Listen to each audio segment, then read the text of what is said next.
warahmatullahi wabarakatuh. Let me introduce ourselves. My name is Grikma Indriani. My name is Wirani. My name is Muhammad Tamiz Nizar. We are group 2. Let's go. Assalamualaikum warahmatullahi wabarakatuh. Siang Pak, mohon maaf kalau mengganggu waktunya. Saya mahasiswa UBT Prodi Ilmu Hukum ingin sedikit bertanya mengenai syarat apa saja yang diperlukan dalam pembuatan sertifikat tanah untuk memenuhi tugas mata kuliah kami bahasa Inggris. Untuk itu kami mohon waktunya kepada Bapak menjawab sedikit pertanyaan dari kami. Apakah Bapak berkenan? Oke. Nah sebelum itu kalau boleh tahu nama Bapak. Silakan duluan. Ya.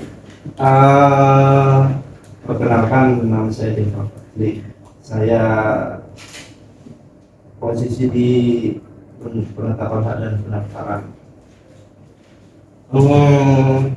Saat beliaunya ini Mas Pandu, kami berdua sama di penetapan hak dan pendaftaran. Nah, sebelumnya aku tanya dulu kalian tahu BPN itu fungsinya apa dulu? Tahu nggak? Tugas dan fungsi BPN tahu nggak? Membuat sertifikat Pak. Terus selain itu apa? Sertifikat proyek. Jadi memang orang tahunya kan buat sertifikat aja kan di situ.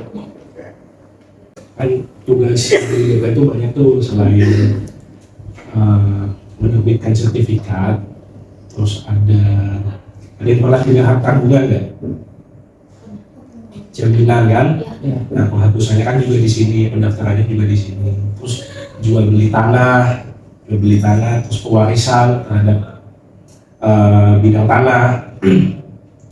Selain itu, kalau ada pengadaan, misal kayak sekarang nih mau ada pengadaan embung gitu. Nah, di sini juga salah satu, jadi ada beberapa panitianya, ada Pemkot, salah satunya dari BPN. Nah, di situ juga mengenai pengadaan tanah. Terus tadi yang disampaikan sama Pak Diva barusan itu sebagai tempat dalam istilahnya wadah dalam penyelesaian sengketa gitu. Jadi kan kalau mediasi awal, kalau ada permasalahan mengenai tanah itu awalnya di sini, ya 2 atau 3 kali. Setelah itu apabila tidak terjadi titik terangnya, belum mengajukan gugatan di pengadilan. Jadi pertanyaannya tadi alurnya, alur apa ini? Ini ada sedikit pertanyaan. Pertanyaan pertama dari kami, apa saja syarat yang perlu disiapkan dalam pembuatan sertifikat tanah? Pembuatan sertifikat tanah. Ya. Oke, kalau kita jelasin satu-satu kan kayaknya nggak perlu lah ya. Coba kalian buka SOP-nya BPN 10 2010, di situ ada nanti. Ya, secara umum kita ada 3 kegiatan. Pertama itu perkebunan itu ada SOP-nya, salah satunya itu ada. Nah, kalau di kami itu ada 3 kegiatan, namanya pengukuran bidang tanah.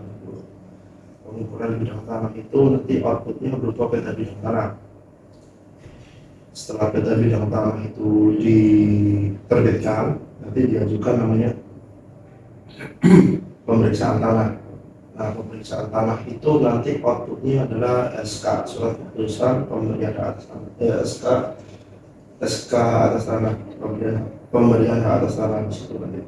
Haknya itu nanti diberikan hak milik, HGB, hak itu hak pakai, gitu di situ nanti. Nah, nanti dari SK itu diajukan pendaftaran SK namanya. Pendaftaran SK itu nanti outputnya sertifikat hak atas tanah. Pertanyaan selanjutnya, berapa lama proses pembuatan sertifikat tanah tersebut? Nah, itu di SOP ada semua di situ. Di perkataan itu di situ ada semua. Apakah membuat sertifikat tanah ini harus melalui notaris dahulu? Kalau dari notaris itu sebenarnya nggak ada kaitannya, nggak ada kaitannya sih. Sebenarnya untuk yang ada hubungannya sama kami itu PPAT, pejabat pemegang tanah itu sebenarnya bukan untuk membuat sertifikat tanah, tapi PPAT itu melakukan perbuatan hukum yang produknya sudah sertifikat atas tanah. Jadi PPAT itu buat HJB, buat hibah dan lain-lain. Di situ nanti ada coba di perpresnya PPAT itu ada coba dicek di situ. Jadi balik lagi ke pertanyaannya, apakah perlu notaris? Enggak.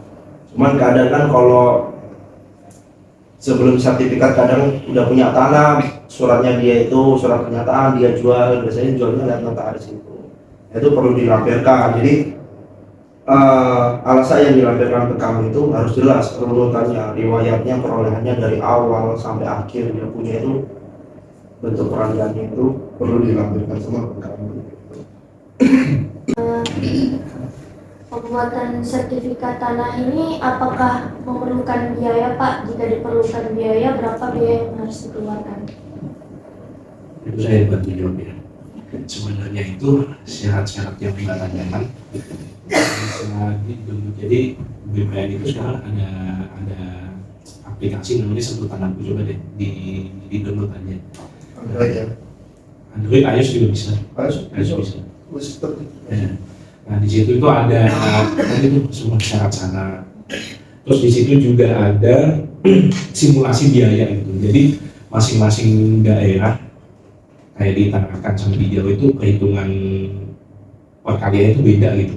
Tapi di situ ada simulasi biaya kira-kira berapa biaya yang harus dikeluarkan kalau orang mengurus sertifikat gitu dengan memasukkan luasan gitu.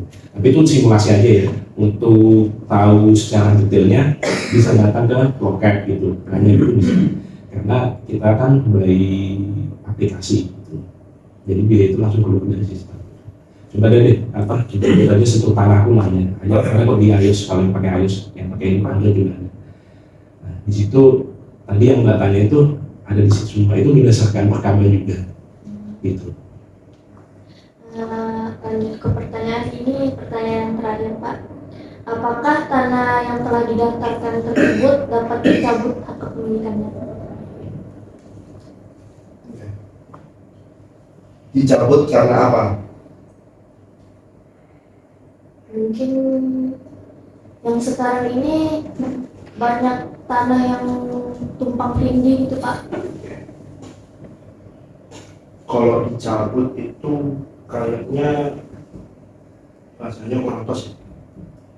Kalau tanahnya hapus itu ada hapusnya. Nah coba dicek di 560 atau di PP 496, cuman PP 496 sudah tadi di PP 1821 di situ muncul kok hak milik, HGB, hak pakai, HGU hapus karena apa?